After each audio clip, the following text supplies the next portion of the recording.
21 muertos, de ellos 6 calcinados, 2 niños ametrallados cuando querían salir de una casa, 12 fusilados sumarísimamente a la puerta de 6 dedos, otros 2 obreros previamente muertos por la Guardia Civil. Esta es la tragedia de Casas Viejas. Esto sucede en la Andalucía del hambre, en una región que tuvo que ser atendida por la caridad de todos los componentes de la nación para atender a ese hambre que ya más que hambre era necesidad brutal. La media del latifundismo es del 40%. Esta situación latifundista crea unos señores agrarios que impiden la revolución industrial para disponer constantemente de una mano de obra de forma permanente y en situación de tener que aceptar las condiciones que impongan los señores. Es la época en la que los capataces van a las plazas públicas y tocan los bíceps o los músculos de los campesinos para saber quién está en condiciones de trabajar cada vez mejor. Esta es la rumira que hace de esta. Sí, puede ser, este es Antonito y esta es la hija María. Los jornales eran el mínimo de 5,50 y el máximo de 11,50. Y como un dato que pueda justificar el levantamiento de Casas Viejas, está el hecho de que el pan había subido un 40% entre 1931 y 1933. Un testimonio recogido por Solidaridad Obrera de los propios hombres de Casas Viejas, mandada al Comité Regional. El paro obrero es cada vez mayor, elevándose el número de parados en los 2 pueblos al millar. El Monterilla no atiende, el gobernador tampoco, los panzudos no siembran y los trabajadores se mueren de hambre. Creemos que para alimentar los estómagos preparan balas. Así no es posible vivir. Los hombres perecen de inanición. ¿Qué hacemos? Se casó con otro hombre después de eso, pero la que mataron fue a María Silva, la que se escapó de la choza. Esa es la libertaria, ¿no? La libertaria. Este es el único documento que queda concretamente en Andalucía y en Paterna de Ribera, en memoria de lo que fue María Silva la libertaria y Miguel Pérez Cordón, mis padres. Y por esta calle que estamos en estos momentos es por donde él escapa hacia Arcañuelo y ella la detiene, de donde ya nunca más hemos sabido de ninguno de los dos. La España de finales de 1932 parecía que al fin iba a conocer la consolidación de la República burguesa. La actividad legislativa, sobre todo la aprobación de la Ley de Reforma Agraria, así como la amplia aceptación de los intelectuales y el eco que al fin conseguía la República Española en los países avanzados europeos, dejaban entrever que al fin nuestro país se podía alinear democráticamente en un régimen republicano con el resto de los países democráticos occidentales. Un hecho que tiene su cuna y su origen aquí en Andalucía, vino a hacer añicos esta imagen y que finalmente tendría unas graves consecuencias para el propio devenir de la historia política y social de la República. Recibí mi formación técnica en el movimiento documentalista inglés, en la escuela de Paul Rota, John Grierson, Basil Wright. De todo el grupo, era el único que cubrí casi todos los conflictos revolucionarios del mundo. Estuve en Abisinia, el Congo, Indochina, España. Durante la Guerra Civil de España, años después, fui contratado por Fox Movietone para realizar un documental que se llamó People in Arms, un pueblo en armas. Les pareció demasiado rojo, demasiado políticamente de izquierda. Me despidieron, pero yo continué filmando por mi cuenta. Trabajé junto a nombres memorables como Roman Carmen y Oris Evans. Se hicieron Spanish Earth, Tierra Española, y Spain in Flames, España en llamas. Yo había estado ya en España, después de Abisinia, enviado por Laquino en 1933, para rodar las revueltas de los campesinos de Andalucía. Querían capitalizar eso que siempre ha fascinado a los ingleses: la visión de una España romántica, una España trágica. Quería mostrar a mi país las contradicciones con que se enfrentaba el gobierno en el poder. Los campesinos se sentían engañados por la República, porque su suerte no había mejorado en absoluto. En Casas Viejas, desde la ventana de la pensión en la que me refugié, podía filmar la plaza. Los vi llegar al amanecer, probablemente procedentes de Jerez. Disparaban a cualquier cosa que se moviera. Tuve la impresión de que tenían más miedo que los mismos rebeldes.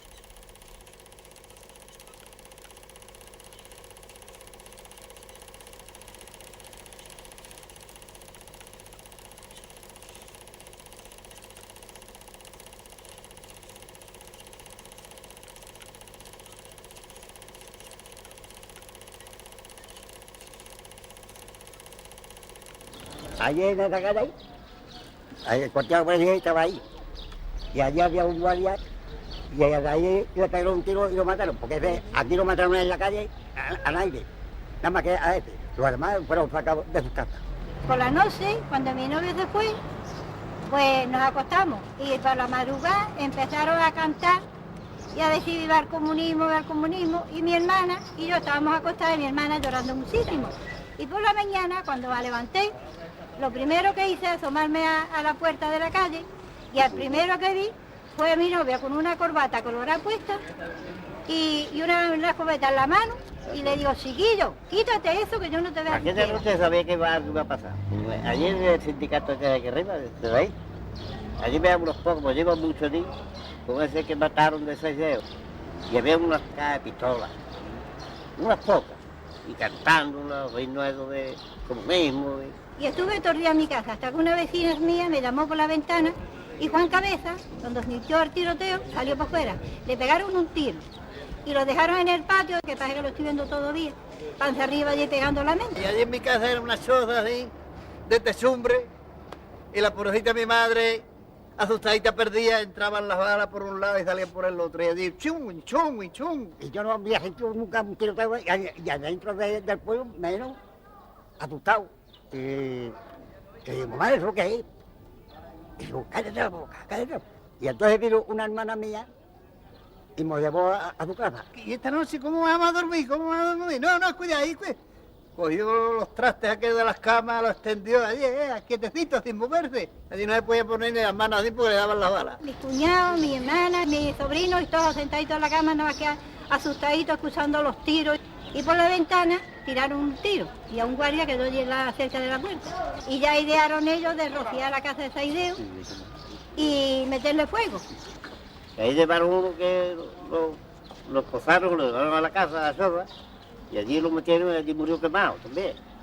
Y en el cementerio, allí estaban los muertos todos tendidos para arriba, allí estaba Mariana Casares, estaba tendida, y estaba yo un pañuelo que llevaba porque estaba con el culo al aire y todo. Y un pañuelo que llevaba se lo puse yo para que no la vieran, todos tendidos allí panza arriba. Y allí estaba ese que mataron ahí cogiendo la leña, allí estaba metido en unas parihuelas, encogido allí, en medio del cementerio, allí esperando ver lo que hacían con él.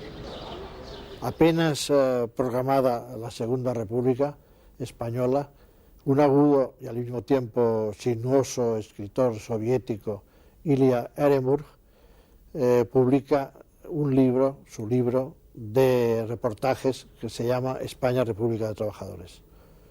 Es un testimonio en realidad del interés estalinista por lo que ocurre en unas tierras en las que las convulsiones revolucionarias están a flor de piel. No es extraño que los cineastas soviéticos, fuertemente cautivados por el cine ojo, dentro de aquel movimiento que se llamó Kinox, dirigían su mirada a España.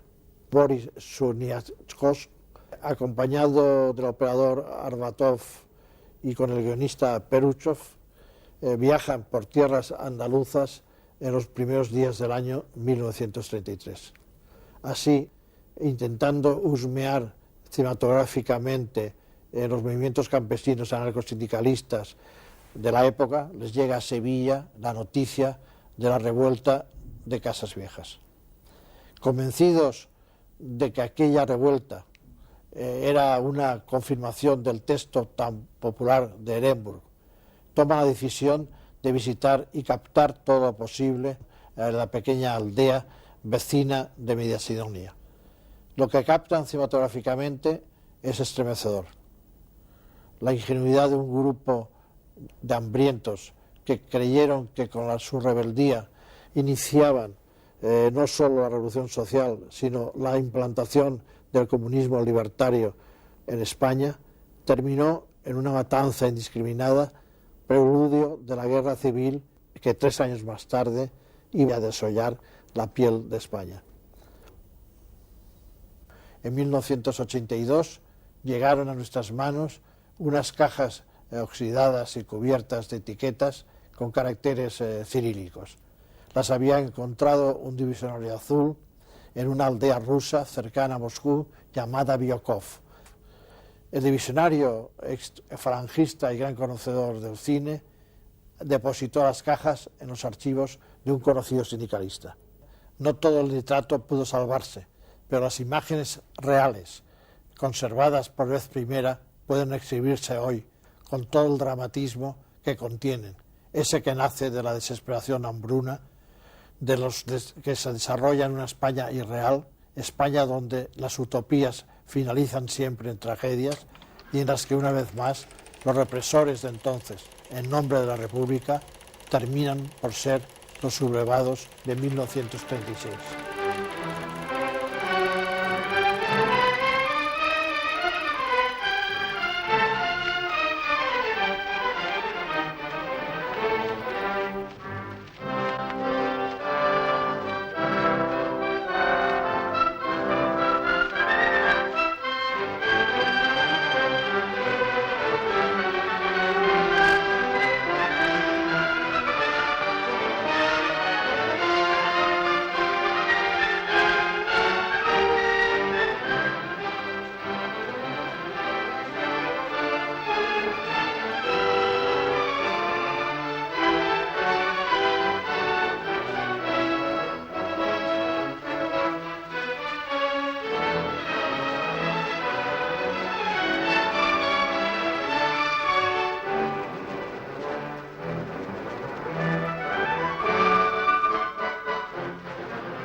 el ojo de la cámara, que en un día se llamó Tomavistas y que con esta denominación ha cumplido su misión desde los finales del siglo XIX, ha conseguido captar gran parte de las tragedias mundiales. Este documento cinematográfico fue rechazado en Moscú porque no eran los planes utópicos anarcosindicalistas el modelo revolucionario que Stalin deseaba imponer y mostrar como ejemplo en el mundo capitalista. Lo más probable es que los tres esforzados cineastas soviéticos, Sumiatsky, Arbatov y Peruchov, obsesionados por difundir la utopía trágica, terminaran sus vidas en un eterno y helado gulag. Casas Viejas fue una tragedia que, según la declaración del faísta García Oliver en 1936, tuvo la virtud de hundir al primer bienio republicano. La afirmación tal vez es un poco exagerada, pero recoge muy bien la importancia del momento para el desprestigio de las instituciones y sobre todo del gobierno republicano socialista presidido por Manuel Azaña. Por una parte, enlaza con una larga tradición de malestar campesino, de represión y de miseria del campo andaluz, que tuvo como consecuencias una serie de revueltas, de violencia, que ya en el siglo XIX habían dado lugar a procesos míticos como el de la Mano Negra. Casas Viejas es también el resultado de una táctica revolucionaria concreta. No es un estallido que surge espontáneamente, sino que se encuadra en una revolución pensada por la FAI con la esperanza de que hubiera una huelga general ferroviaria en España y que, como consecuencia, es una revolución anarcosindicalista no querida por los dirigentes del propio anarcosindicalismo español. Las actuaciones de corte revolucionario a lo que la CNT se había de alguna manera comprometido en los años de 1932, tanto en Cataluña como en Andalucía, el dinamismo de los grupos de FAI, etcétera, orquestaron un tipo de actividad coordinada que al parecer no lo estuvo tanto. En Andalucía se desarrolla una forma de anarquismo que se distingue del anarquismo catalán y sobre todo del anarquismo valenciano, en el sentido de exigir una mayor radicalización frente a los hechos, puesto que las necesidades eran también mucho más brutales y mucho más trágicas. La CNT consiente en que la Segunda República sustituya a la monarquía con la condición de que pueda servir al mejoramiento de la clase trabajadora. Esto quizá se ha pasado por alto por los historiadores, pero la CNT entiende que si la República no sirve para mejorar los intereses de la clase trabajadora, la República no merece ser mantenida y alimentada. Esto explica lo que se llama el periodo insurreccional de la CNT, que va desde enero de 1932 con el levantamiento del Alto Llobregat hasta el levantamiento de Aragón-Rioja de 1933. Este mayor de él, que se ha muerto ya. Y esta gente la quiere... En realidad, Casas Viejas es un grito.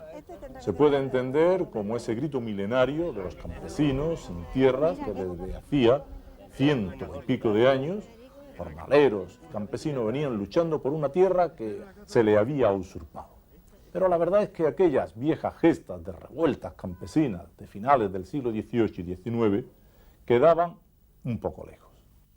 Casas Viejas sin la matanza hubiera sido pues nada más que un episodio triste del fracaso del vacunismo en España. Es decir, hubiera sido pues un ejemplo de que no funcionaba ese tipo de revolución en el cual se confiaba en la espontaneidad del pueblo, se confiaba en que una vez que se proclamara en un lugar el comunismo libertario, pues el resto de los trabajadores de España y sobre todo los campesinos de España iban a secundar esta proclamación en una especie de gigantesca mancha de aceite revolucionaria.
Esa misma noche, había sabido de la existencia del viejo Seis Dedos, un campesino de edad avanzada, muy respetado en el pueblo.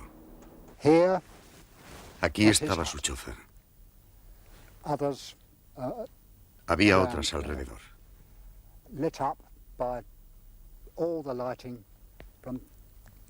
Iluminadas por las luces de la Guardia Civil desde ahí enfrente. Y empezaron a disparar. Bang, bang, bang. Y sobrevivieron no sé cómo. En mi opinión, era un hombre muy valiente. Y también bastante loco, porque se trajo a su mujer y a sus hijos a la choza, desde la que desafió a toda una compañía de la Guardia Civil. Los desafió durante mucho tiempo. No me explicaba cómo lograban sobrevivir. Y además, en esta demostración de fuerza, la Guardia Civil utilizaba ametralladoras y lanzaba granadas. Actuaban como si se tratara de combatir a un gran ejército, a un enemigo con un enorme ejército. Fue terrible. Terrible. Entre la oscuridad, intenté protegerme por aquí medio escondido. No podía acercarme más. Fue una noche especialmente fría, que parecía no terminar nunca. Una verdadera pesadilla. Cuando amaneció, desde por aquí, frente a la choza, los guardias civiles empezaron a arrojarles antorchas encendidas. De pronto todo ardía. A nadie le importaba que allí dentro estuvieran aquellas gentes desesperadas. El viejo, la mujer, el marido y los hijos. Me deslicé hasta este olivo. Recuerdo que me temblaban las manos. La cámara temblaba también, pero yo quería rodarlo para que hubiera un testimonio. Sabía que por encima de todo era mi obligación. Simplemente debía hacerlo. Poco después, la Guardia Civil volvió a aparecer, trayendo con ellos algunos campesinos con las manos atadas. Los colocaron delante de donde estaba la choza ardiendo, y de repente hubo una lluvia de disparos y gritos, sin que aquellos pobres diablos tuvieran oportunidad de enterarse de lo que estaba sucediendo. Fue algo terrible. No puedo seguir hablando de esto.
He sido arrestado muchas veces durante mi vida de cameraman, metido en la boca del lobo de casi todas las guerras y conflictos revolucionarios, de todas las clases e ideologías. Pero nunca pasé tanto miedo como cuando me metieron en esta celda, que hace años pertenecía al cuartel de la Guardia Civil de Casas Viejas.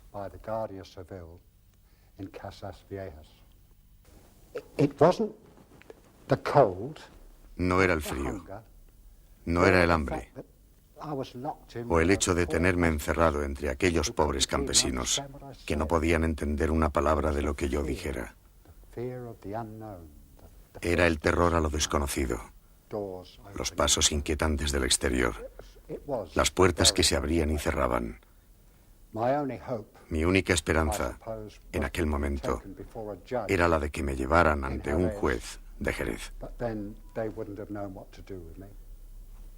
Por suerte, llegó una comisión parlamentaria de investigación que, al reconocerme, me presentaron sus excusas y que incluso me invitaron a que rodara las declaraciones que iban a tomar los testigos de los acontecimientos espantosos recién sucedidos entre sus calles. Me quedaba un rollo de película cargado en la cámara antes de ser detenido. Lo rodado anteriormente me había dado tiempo a esconderlo cerca de la choza de 6 dedos. Cuando me descubrieron los guardias, no supieron abrir la cámara, con lo que tuve mucha suerte, y más tarde pude utilizar la película cargada para rodar las declaraciones de los testigos.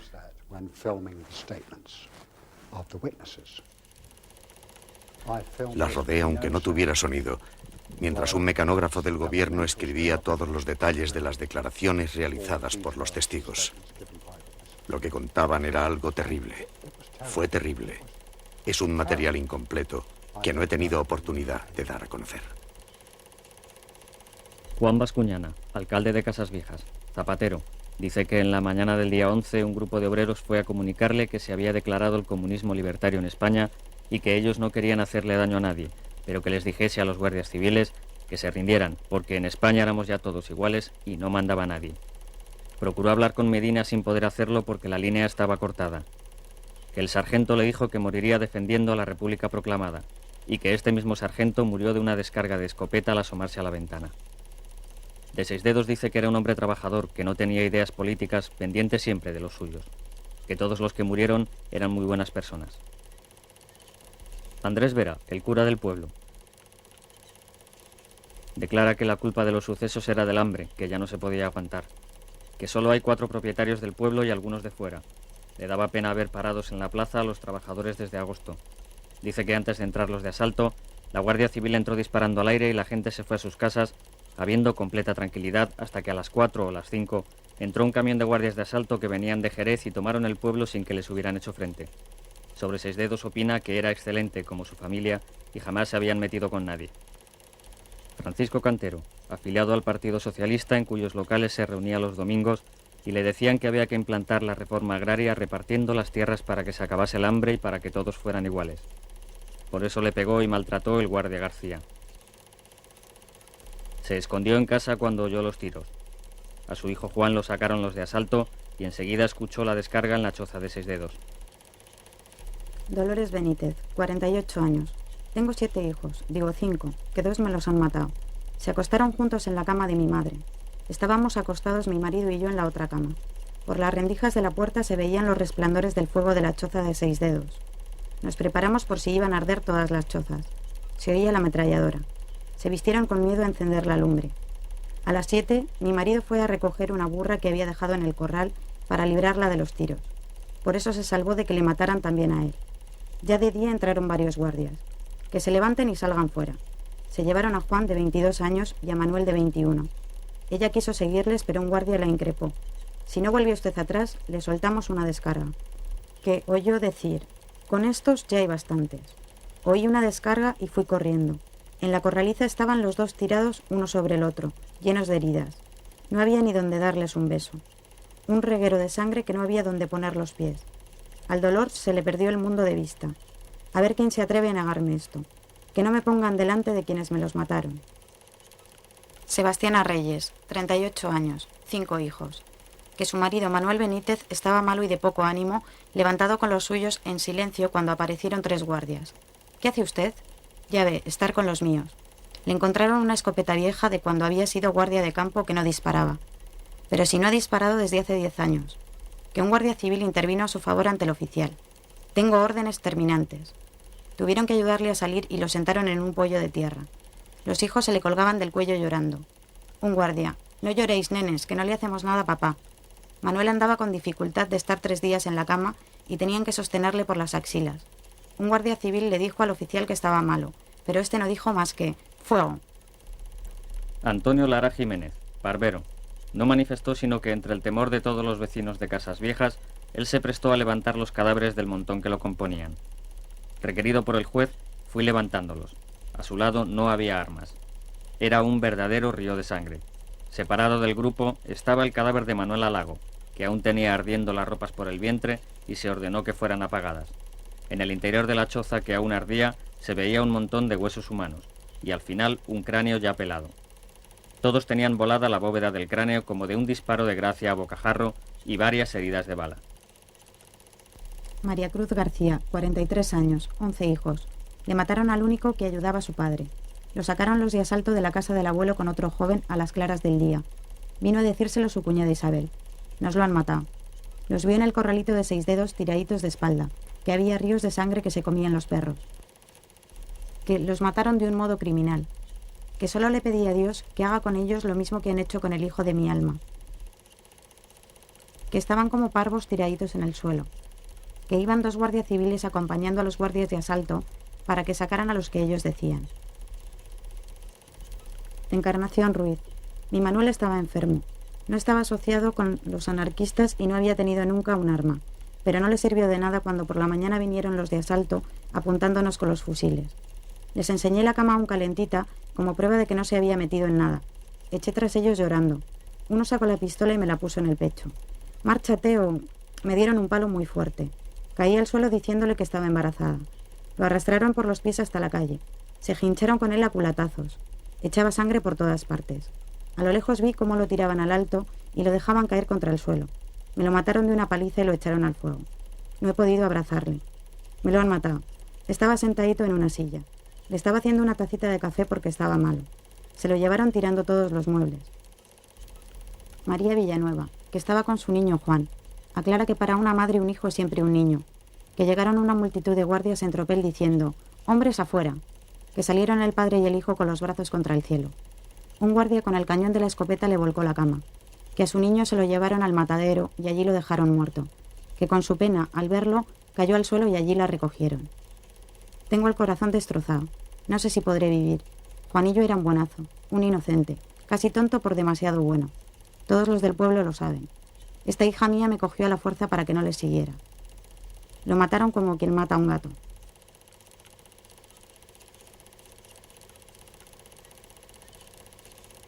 Salvador Barberán.